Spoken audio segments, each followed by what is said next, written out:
രാഷ്ട്രീയമായ എതിർപ്പിൽ യാതൊരു കോംപ്രമൈസും ഇല്ലാതെ പോരാടിയ ഒരാളാണ്. അതാണ് അദ്ദേഹം തങ്ങൾ ഇവിടെ വാങ്ങിയപ്പോൾ അവിടെ എത്തി ആദരാഞ്ജലി അർപ്പിക്കാൻ സമയം കണക്കാട്ട് വന്നു. അതേപോലെ ഉള്ള ഒരുപാട് കാര്യങ്ങളുണ്ട്.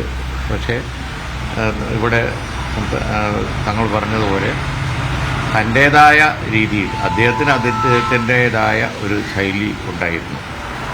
പ്രസംഗത്തിൽ, പ്രവർത്തനത്തിൽ, അതുപോലെ തന്നെ ശത്രുക്കളെ, രാഷ്ട്രീയ എതിരാളികളെ നേരിടുന്ന കാര്യത്തിൽ ഒക്കെ അദ്ദേഹത്തിൻ്റേതായ ഒരു ശൈലി ഉണ്ടായിരുന്നു. നിയമസഭയിലായാലും പുറത്തായാലും അതുപോലെ തന്നെ മറ്റു രംഗങ്ങളായാലും ഒക്കെ അത് അദ്ദേഹത്തിന് സ്വന്തമായിരുന്നു.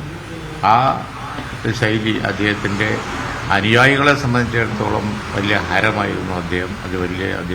അദ്ദേഹത്തിൻ്റെ ഒരു വലിയ അനുയായികളുടെ അദ്ദേഹത്തോടുള്ളൊരു വീരാരാധന അതൊക്കെ വളരെ വലുതായിരുന്നു. ഏറ്റവും വ്യത്യസ്തനായ ഒരു കമ്മ്യൂണിസ്റ്റ് നേതാവ്.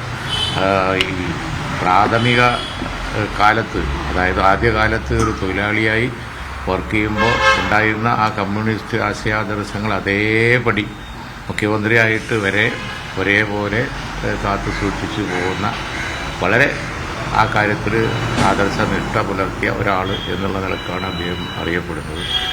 ഇവിടെ തങ്ങൾ സൂചിപ്പിച്ചതുപോലെ രാഷ്ട്രീയമായി നമുക്കൊരു കാലത്തും യോജിപ്പില്ലാത്ത ഒരു ഫൈറ്റ് അങ്ങോട്ടും ഇങ്ങോട്ടും ഒക്കെ ഞങ്ങൾ നടത്തിയതാണ്. പക്ഷേ ആ സൗഹൃദമൊക്കെ പൊളിറ്റിക്കൽ ലീഡേഴ്സ് തമ്മിലുള്ള സൗഹൃദമൊക്കെ കാത്തു സൂക്ഷിച്ചുകൊണ്ട് തന്നെ പ്രവർത്തിച്ചിട്ടുണ്ട്. മാത്രമല്ല അദ്ദേഹം മുഖ്യമന്ത്രിയായപ്പോഴും പ്രതിപക്ഷ നേതാവായപ്പോഴും ഒക്കെ തൊഴിലാളികൾക്ക് വേണ്ടിയും സാധാരണക്കാർക്ക് വേണ്ടിയും ഒരുപാട് കാര്യങ്ങൾ ചെയ്തിട്ടുണ്ട് എന്നുള്ളത് വസ്തുതയാണ്. ആ നിലയിലൊക്കെ നോക്കുമ്പോൾ അദ്ദേഹത്തിൻ്റെ ഒരുപാട് തീർച്ചയായിട്ടും സംസ്ഥാനത്തിന് ഒരു നഷ്ടമാണ്, പൊതുജീവിതത്തിനൊരു നഷ്ടമാണ്. അദ്ദേഹത്തിൻ്റെ അനുയായികളോടും കുടുംബത്തോടും ബഹുമാനപ്പെട്ട തങ്ങളും ആസ്പത്രിയിൽ പോയി കണ്ടിരുന്നു.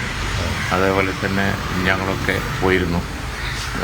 ഇപ്പോൾ അസുഖമായി ദീർഘകാലം കിടന്ന് ഇന്ന് വിട വാങ്ങിയപ്പോൾ ഒരു വലിയ ചരിത്രമാണ് അവസാനിക്കുന്നത്. മറ്റന്നാൾ ആലപ്പുഴയിൽ നടക്കുന്ന അവസാന ചടങ്ങുകളിൽ പങ്കെടുക്കണം എന്നാണ് ഞങ്ങൾ കൂടിയാലോചിച്ചപ്പോൾ തോന്നിയത്. സൗകര്യം അനുസരിച്ച് ചെയ്യും.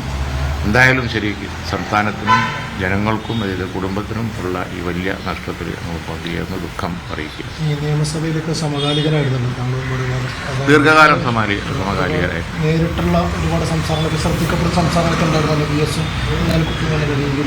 ഉണ്ടായിട്ടുണ്ട്. വളരെ അധികം പോരാടിയിട്ടുണ്ട്, അങ്ങോട്ടും ഇങ്ങോട്ടും പറഞ്ഞിട്ടുണ്ട്, ഫൈറ്റ് ചെയ്തിട്ടുണ്ട്, പുറത്ത് വളരെയധികം പോരാടിയിട്ടുണ്ട്. അതൊക്കെ പൊതു കാര്യങ്ങളിലാണ്.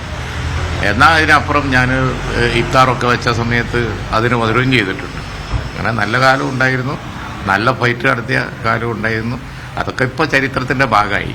പക്ഷെ അദ്ദേഹം എന്ന വ്യക്തി തീർച്ചയായും തൊഴിലാളികൾക്ക് വേണ്ടി പോരാടി തൻ്റെ ജീവിതം അർപ്പിച്ച ഒരാൾ തന്നെയാണ്. ആ കാര്യത്തിൽ സംശയമില്ല.